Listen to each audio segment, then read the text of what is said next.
kind of scary to know that hackers are creating tools and selling it to other hackers. I want to know all about ransomware as a service. Do they have branding? Do they have logos? Do they have slogans? I want to know, like, from the business aspect, not the illegal aspect. I have lots of questions around how do you get into the business? Did you go to school for that? Can we interview someone who does ransomware as a service? Well, if we were interviewing someone, I think they'd probably be wearing a what do you call it, a They balaclava? can dial in over Zoom or Telegram. Join We'll us. figure out. Yeah. They can join us on our roller coaster and SeaWorld. Yeah. Or a dark room, with dark green backlighting, something like that. That's scary when you think of it, that how sophisticated that has become. Because I still, you probably remember this, some of those old 80s movies, Yes. that had hackers. Hackers. It was always somebody in a Right around sweatshirt, skateboards. and a hoodie, eating chips, making a mess. Yeah, but that's not how it is. That's Yeah, one of that's- the. yeah. I say that with my clients all the time. These are state-sponsored, often Yep. threat actors, and they have more money and time and resources than you do. It's not some kid in his basement. That's right. And now you don't even have to be talented, based on what Robert said. You can just go buy ransomware as a service and deploy it. And you can do it on your own now.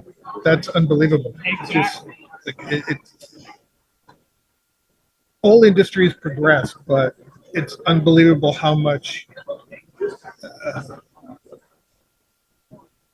I don't know how to say it. How much crime has progressed, and how better criminals have made themselves stronger. Which is, I don't even know how to say that properly, But because I'm it just seems weird to excited say. that Robert will be on the main stage Yes. tomorrow. I love that the DRJ team continues to find people in adjacent fields that are relevant and important to be able to share this kind of information with our colleagues. Yes, I think so. Well, what else should we talk about? We only have like 10 minutes, 10, 15 minutes or so. And then we're done. We can actually save our voices for later. I'm still looking for good swag. I walked around a couple of times today. Still can't find it. Disappointing. I don't have anything short. I know, on my neither do I. list. Do you have anything short? I don't have anything that's short here. All the topics are long. Well, there was something in the news that I thought interesting the other day. Well, let's talk about this, because it was surprising to me when I read it. Talk about Aaron's dating life. Yeah. But no, let's talk about what do you He's have. going to send what me do you have notes again. in the news now? He's going to send me notes again. He is gonna send me- I'm going to lose my microphone. The other day, I don't know if you read this, but McDonald's had an IT outage in McDonald's, as in Ronald McDonald, yeah, in Japan, Australia, New Zealand, and a couple of other places around the world. I did not know. So they could not take orders. I'm from the hospitality industry. That's where I started my first job. Yes. So I'm used to taking orders by hand, writing them down, and passing them to the kitchen. And well, that's what a lot of these places had to do, and they were having struggles because there were so many people that had no idea how to do that. How do I take an order and pass and turn around and tell the cooks, the people that make the Big Macs and things like that, I need 2 orders of this and 2 orders of that.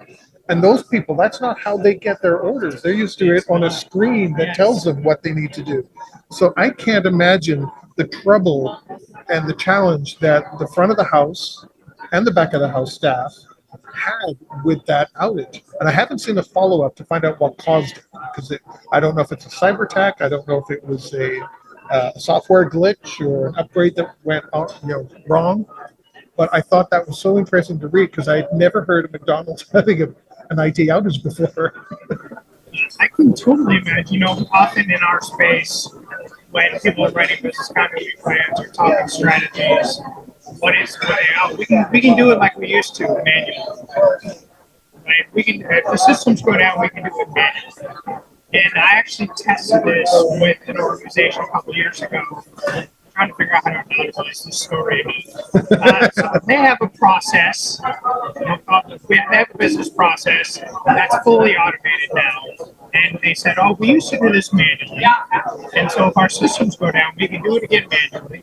And I said, "Okay, how long would it take for this one form?" And they said it would take less than 2 minutes. We said, "Okay, let's go do it." And they're like, "What?" Yeah, okay.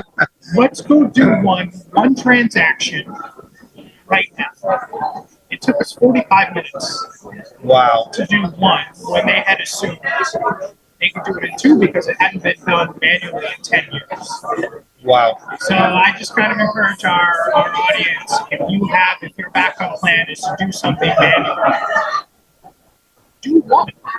Yeah. So you realistically know how much time you're talking.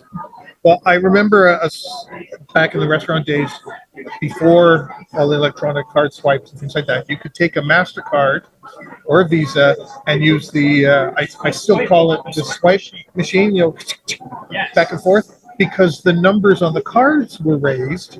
You could get the names, the card number, that would appear on the card bill. Well, now they don't have that because all the cards are smooth. I know this because when you left your wallet on the table earlier today, I was trying to take pictures of all your cards.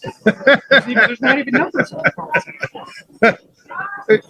So it's not I remember the backup was to bring out that machine and swipe the cards. Well, now users can't do that, or servers, whoever is taking the card can't do that, and it's even more challenging for them. And I think I told you the story once before where I actually taught someone how to use the machine. And now they're completely lost. They're like, okay, I can't use the machine now. The contingency isn't even a contingency anymore. What do I do? Well, now you have to hand do it. And you see the looks on their faces. Like, are you kidding? We need a follow up tomorrow on this story. I want to know because McDonald's just ended up closing. People get free food. Was there anarchy? I can't imagine someone was writing down. Well, that's what Like, the how article long did said. that last before they're like, you know what, we're just going to close? Well, the article said that's exactly how they were doing it. The people at the front were writing the orders, and I can't imagine it having. We all know how busy McDonald's can be, and I can't imagine someone who's never ever in their life taken an order by hand or been told I need 3 burgers, nonstop, keeping track of that. I can't imagine anyone being And able to do also that. from the customer standpoint, if I'm in line at McDonald's and I get to the front and they say, "Hey, all our systems are down. We can get you food, but we need to write your credit card information down on this pad of paper." I'm going somewhere else. Yeah. I'm not letting you write down my information No, for some future use. and I'm not knocking anybody here, but a lot of the people that work at McDonald's, when I was younger anyway, were kids. You're going to hand over your credit card information to a kid on a sticky? I don't think so. Who knows where that sticky goes afterwards, right? Exactly. And then you got to figure out, how do you calculate tax? Most people can't figure that out. I'll take an egg McMuffin every once in a while. I'm not going through all that for an egg McMuffin. I'll just skip breakfast or go somewhere else. Yeah, I'll go across to the corner store and grab a bag of chips or something. I don't know. Yeesh. Yeah, that's got to be. I really should look that up tonight and see if there is a follow up. But it was in multiple countries, multiple hundreds of restaurants, and I'm kind of wow, what's going on? It didn't happen in Canada. I know that. We definitely need an update. Don't Yeah, leave us hanging. I'll do my best to see if I can find it. I Not make it up. can't I won't promise. know either way. Well, it comes down to some of these companies too that won't divulge that information. You find out there's an issue, but there's no follow up because they don't want to tell you what the issue was. It could have been somebody doing an update, a hack, could have been some sort of other attack, but they're not going to tell you that if now everything's back up and running. Well, we won't tell you what caused it. Hopefully the issue will go away. I'm Right? sure we can find a story on Twitter. Something. A disgruntled person who couldn't get their Big Mac. Yes. A 10-minute angry video. Yeah. Yeah, I'm sure that's out there somewhere. We want The other short thing I wanted to bring forward that I thought was rather strange, that could be dangerous, our last couple of minutes, is I've I don't know why, but I seem to be seeing more people driving and texting lately. I know it's been around, since everyone got their phones, but I'm seeing it more and more now. Even on my way here to the Driving hotel. and texting, walking and texting. Yeah, I've seen people ride their bike and text. I've seen that too. Yes, very common. And I cannot believe the danger people are putting themselves in.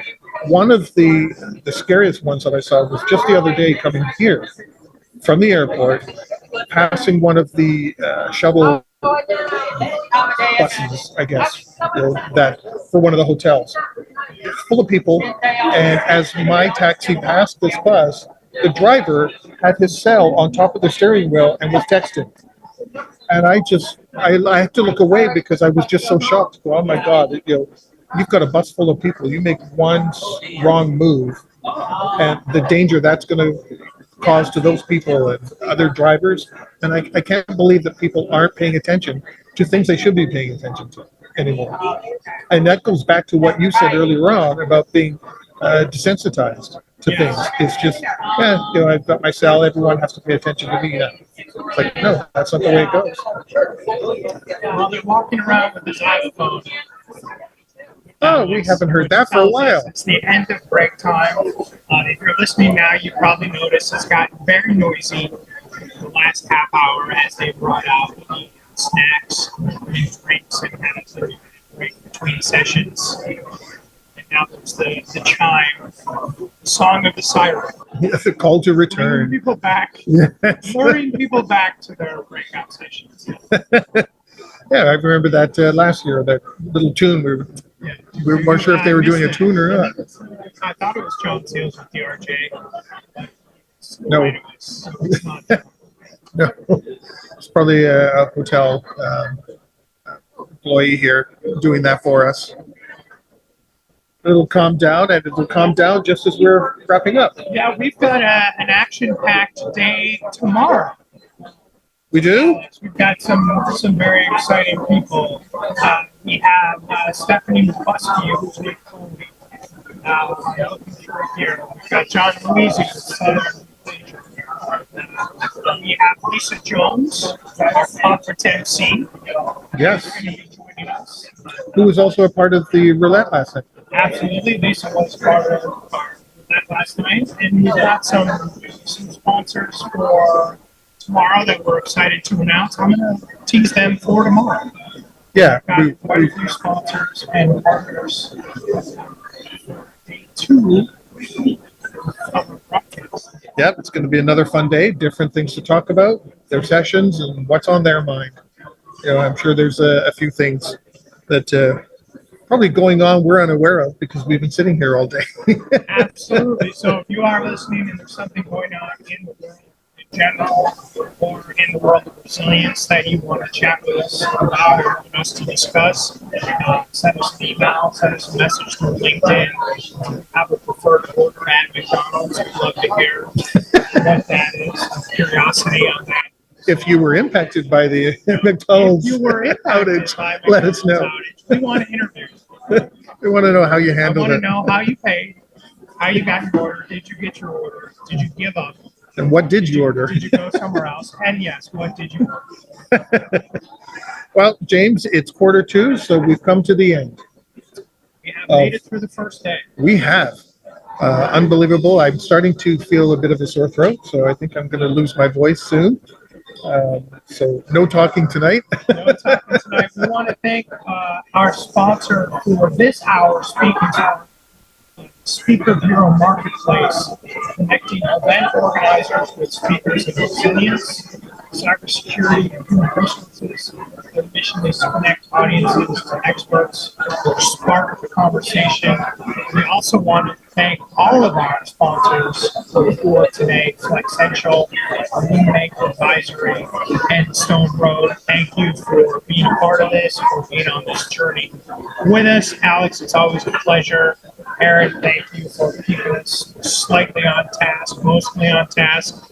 We'll have to discuss with you tomorrow. Yeah, and we apologize for all the pulling your leg on the relationship stuff. But it's been great. Thanks, James. Thanks to all our sponsors. And everyone tune in tomorrow. We start at 10 a.m. tomorrow. Yep, Eastern, so Alex 10 will a.m. be here Eastern. at 4 a.m. Setting up, yeah. He might sleep in the booth. I really am a nerd, aren't I? No, Sometimes. I know, like, whatever the time is, I have to put 2 hours on it previous for Alex. Thanks, everyone. Thanks for listening. And join us tomorrow, 10 a.m. Here at DRJ Orlando. And we will see you tomorrow.